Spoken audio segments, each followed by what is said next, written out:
Ayan na naman yung mga scholar, entitled scholar ng bayan na gustong maging tagapagligtas ng mahihirap pero hindi nila alam yung pinagsasabi nila. This is Pinoy Extreme. Let's do this. This is Pinoy Extreme. Napaka-outdated na ng pagsigaw, pag tatantrums, lalo na pag isa kang college student. Kasi what you're supposed to be bringing in the table is not the loudness of your voice, but the quality of your argument.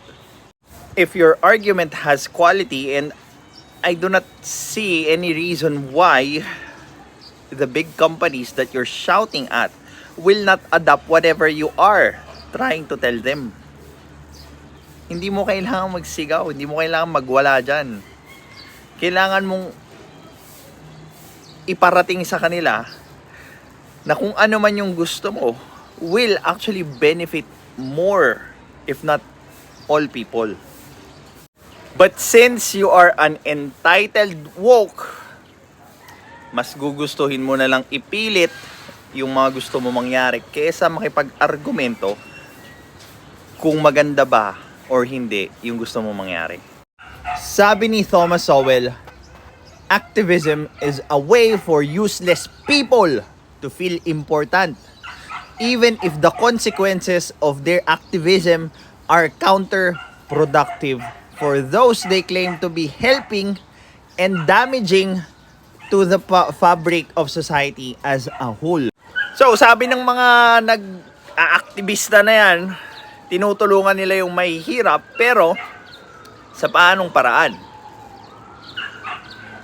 Hindi naman nila maidetalye ng maayos or ma-defend ng maayos yung mga propaganda nila or yung mga plataforma nila para ma-implement sana.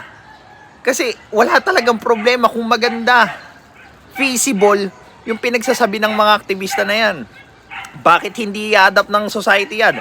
But since it's already proven na most of what they want are from socialism or communism, of course, that's going to cost us a lot. And most likely, it's not going to work.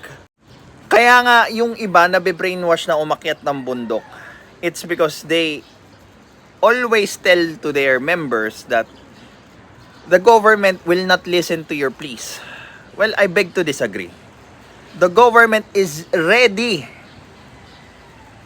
to implement whatever you want as long as you prove that it works. As long as that you prove na maraming makikinabang, hindi lang yung iisang substrata sa lipunan tulad ng mahihirap. Hindi lang mahihirap ang nasa Pilipinas.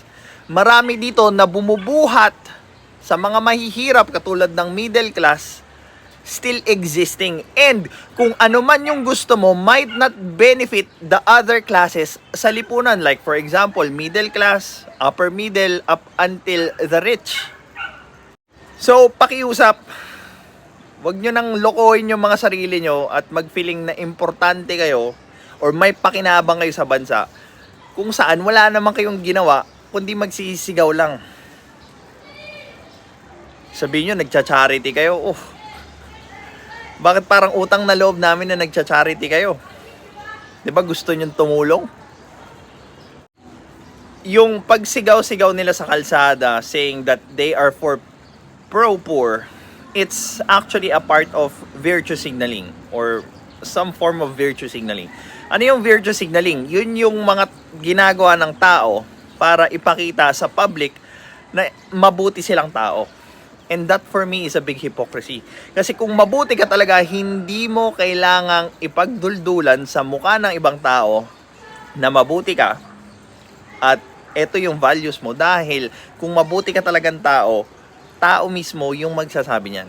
Hindi nyo kailangang isigaw sa ibang tao na mabuti kayo at tama yung pinaglalaban nyo. This is Pinoy Extreme. Have a good day.